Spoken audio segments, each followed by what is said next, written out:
You're finally settling into your dream home. But then bam! The HOA board, led by this nightmare of a woman named Brenda, slaps you with a $50 fine for something ridiculous. And when you push back, they threaten to evict you from your own property. Oh hell no, that's when I decided enough was enough.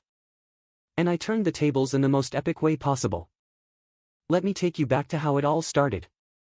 My name's Alex Thompson. And I just moved into Willow Creek Estates, this quiet suburban neighborhood in sunny California. The houses were neat, the lawns manicured. And yeah, there was an HOA, Homeowners Association, but I figured it was just there to keep things tidy. You know, no big deal. Boy, was I wrong. The air smelled like fresh-cut grass that first day, mixed with the faint buzz of lawnmowers echoing down the street. I sighed deeply, feeling that rush of new beginnings. The kind where you unpack boxes and dream about barbecues with neighbors. But then, enter Brenda Wilkins, the self-appointed queen of the block. She was in her mid-50s, with that sharp bob haircut and eyes that could laser through steel. Brenda had clawed her way to HOA president. And let me tell you, she wielded that power like a sledgehammer. It began innocently enough. One Saturday morning, I'm out watering my plants, nothing fancy. Just some petunias to add a pop of color. The sun was beating down, sweat trickling along my neck, and I could hear kids laughing from the playground nearby.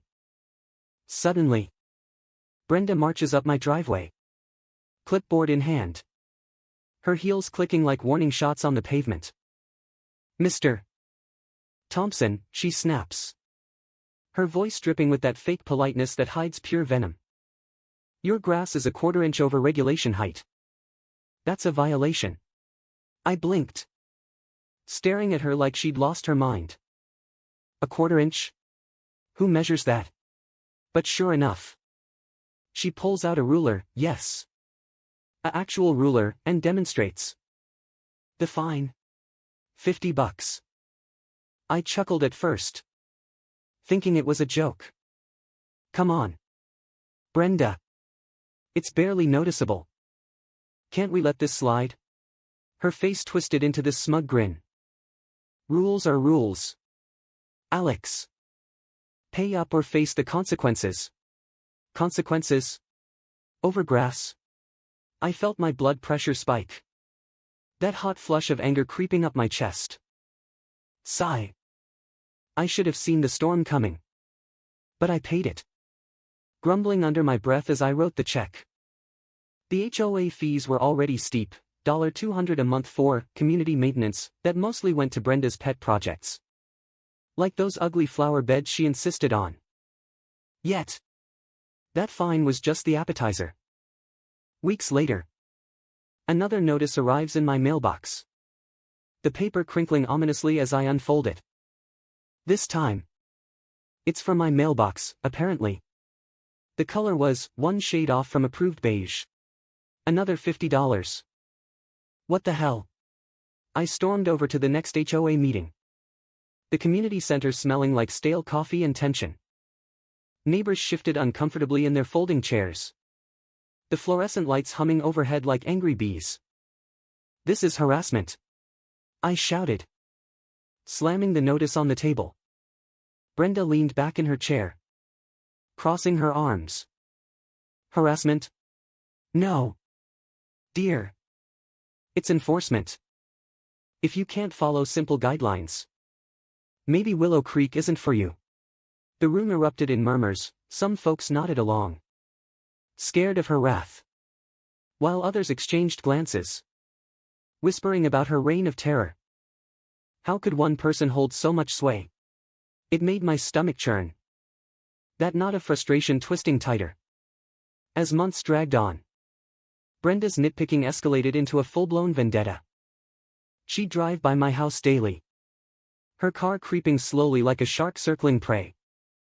One evening, as the sun dipped low, painting the sky in fiery oranges, I caught her snapping photos of my recycling bin, left out an hour too early.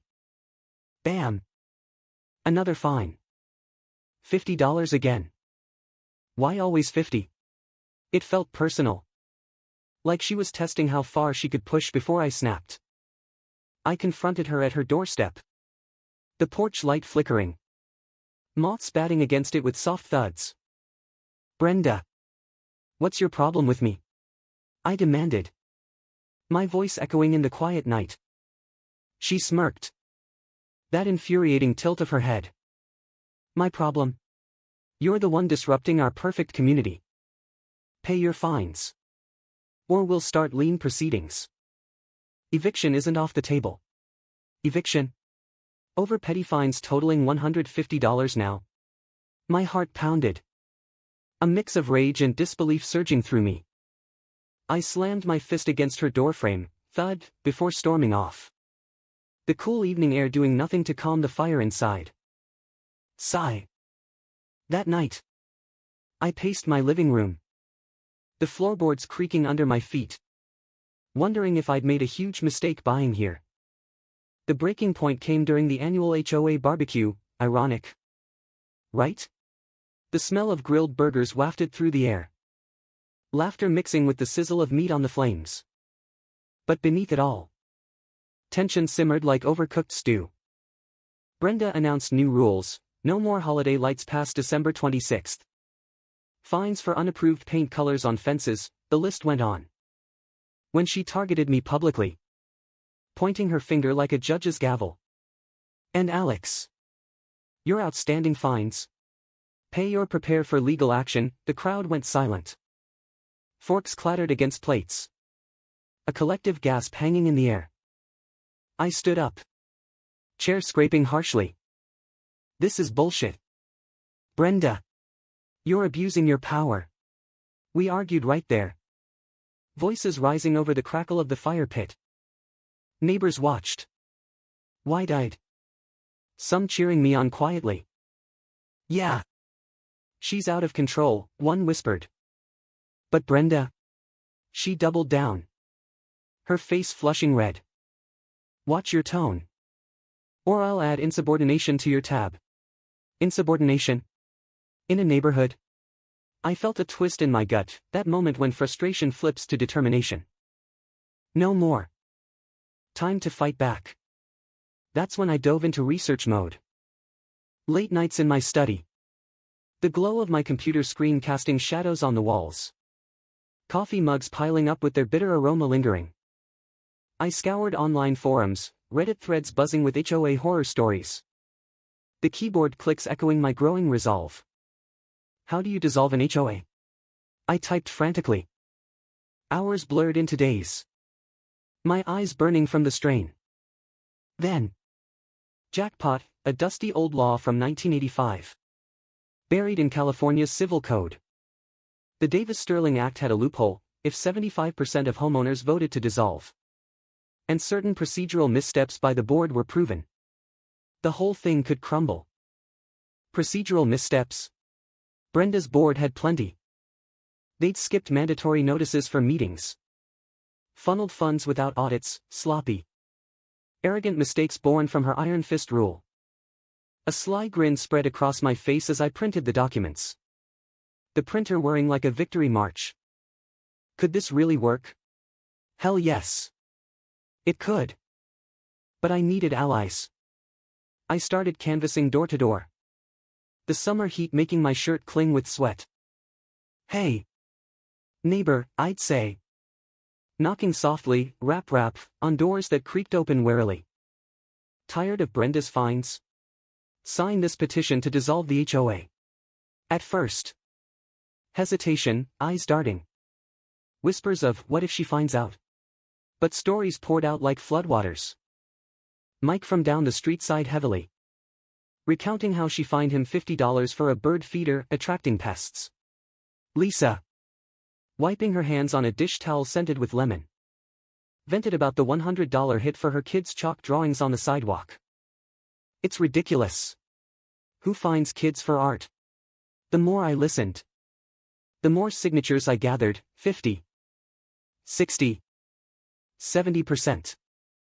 Twists emerged: Turns out Brenda had been skimming funds for her own home renovations. Receipts hidden but not well enough. One neighbor, old Mr. Jenkins, with his gravelly voice and trembling hands, handed me proof, a leaked email chain. "She's a bully," he rasped. The paper rustling. My heart swelled with a mix of empathy and fury. Why had we let this go on so long? Brenda caught wind. Of course. She called an emergency meeting. The community hall packed. Air thick with anticipation and the faint scent of popcorn from the vending machine. She stormed in. Heels clacking like thunder. Face contorted in rage. "This petition is invalid. Alex is stirring trouble," she bellowed. Pounding the podium, bam bam. I stood calmly, holding up the stack of signatures. "Actually, Brenda, per the 1985 loophole in Davis-Sterling, we've got 78%, more than enough. And your board's violations? Documented." The room exploded, cheers. Boos. Chairs scraping as people jumped up. "You can't do this," she shrieked, her voice cracking for the first time. "Oh. But we could." A vote was called. The tension palpable. Hearts racing like drums. One by one. Hands raised, dissolve. The gavel fell, crack, and just like that, the HOA was gone. Dissolved. Poof. But the karma didn't stop there. With the HOA dismantled, investigations followed.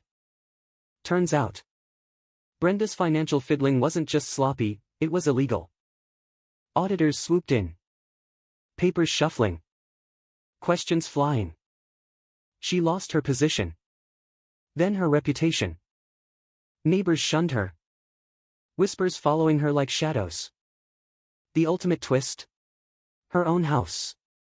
Bought with skimmed funds. Faced foreclosure when the truth surfaced. I watched from my porch one rainy afternoon. Droplets pattering on the roof. As movers loaded her boxes. She glanced my way. Eyes filled with bitter defeat. Sigh. It was almost pitiful. But justice? Sweet as victory. How's that for consequences? Brenda? I muttered under my breath. In the end, Willow Creek transformed. No more fines. Just community, real. Voluntary barbecues where laughter rang out freely. We planted gardens without rulers. Hung lights till February if we wanted. The air felt lighter. Fresher. Like a weight lifted. And me? I learned that standing up, even against petty tyrants, can change everything. So, if you're dealing with an HOA nightmare, dig deep, there might be a loophole waiting. Fight back. Because sometimes, the little guy wins big. What a ride. Right? Justice served. One signature at a time.